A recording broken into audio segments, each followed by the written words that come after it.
Hello and welcome to another one of my videos. This video is a little bit rather different. It is extremely current. I have recorded it today on the 13th of July 2016 and it is the day where Britain, the United Kingdom, gets a new Prime Minister.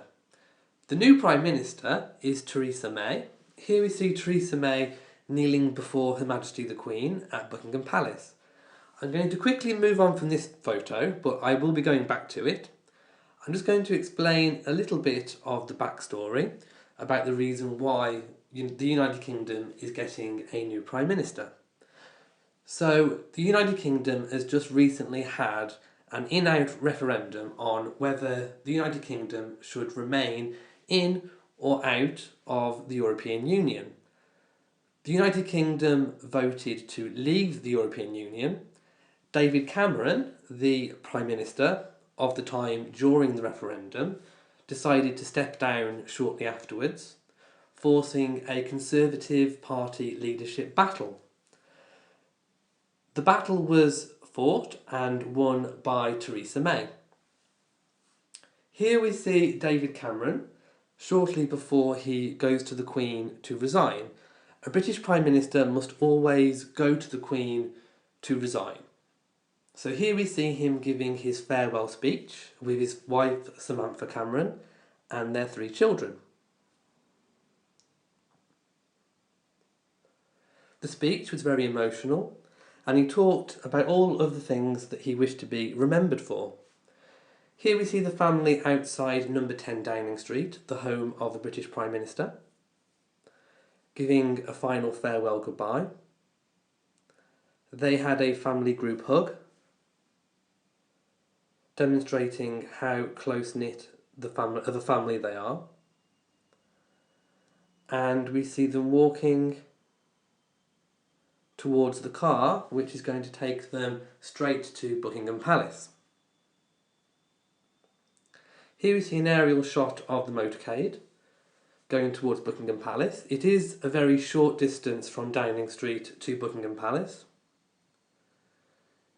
Here we see the Camerons entering the gates of Buckingham Palace, where it goes under the central arch, where the balcony is, where the Queen goes out to wave and to greet the public.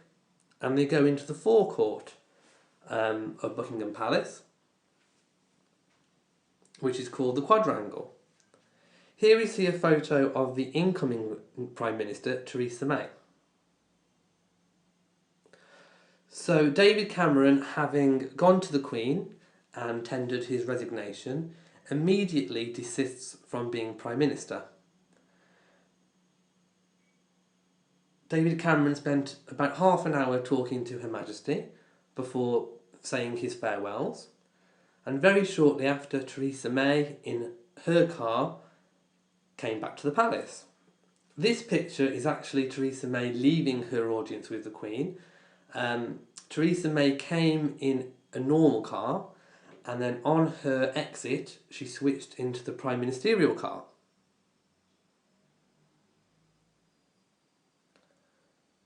Here we see another shot of Theresa May and her husband Philip May.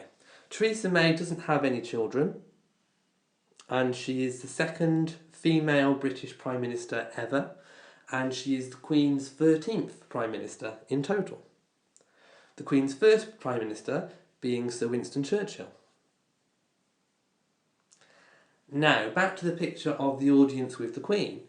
So here we see the ceremony where the Queen asks Theresa May if she's in a position to form a new government.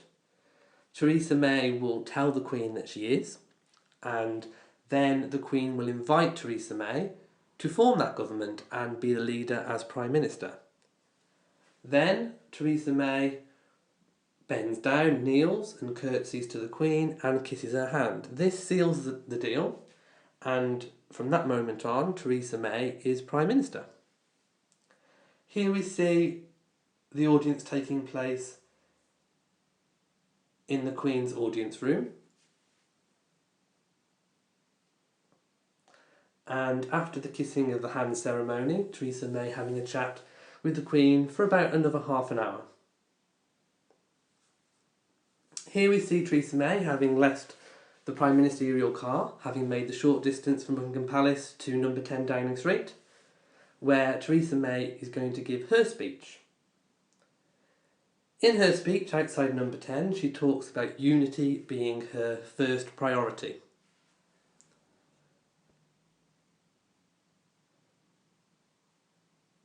She also talks about rewarding working class people for working hard and contributing to the economy.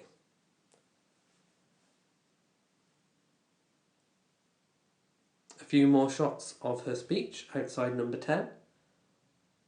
Her husband Philip May looking on. And just before entering number 10. They turned around to give a final wave.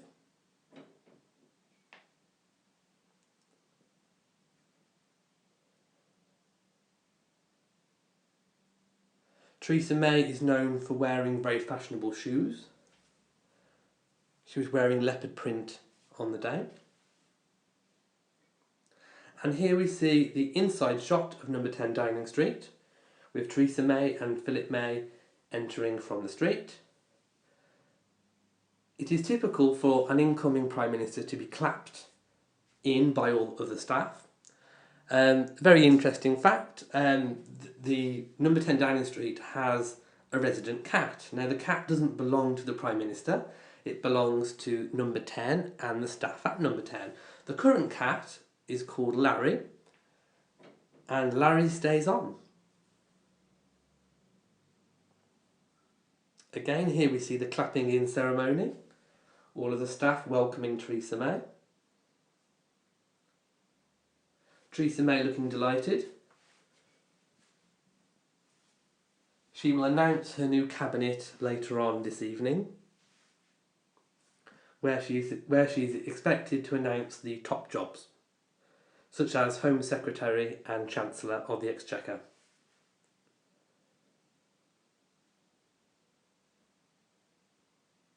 Earlier on today, David Cameron, the former Prime Minister, gave his last Prime Minister's question time. Theresa May sat next to him in the Houses of Commons. David Cameron shared many jokes and got a standing ovation from all of the members of Parliament. It is expected that Prime Minister May will actually live in the flat next to number 10 Downing Street, on top of number 11.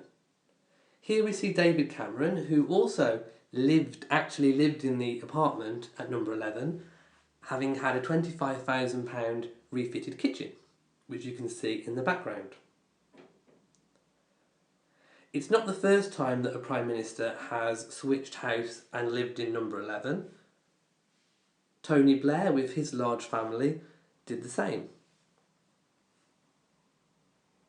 Traditionally, number 11 is inhabited by the Chancellor of the Exchequer. The Chancellor, whoever that may be, is expected to move into the flat above number 10. And I leave you on some final pictures of the new Prime Minister, Theresa May. Thank you for watching this video. If you've liked it, please share, leave a comment and subscribe to my channel. Thank you for watching. From me in Shropshire, England, goodbye.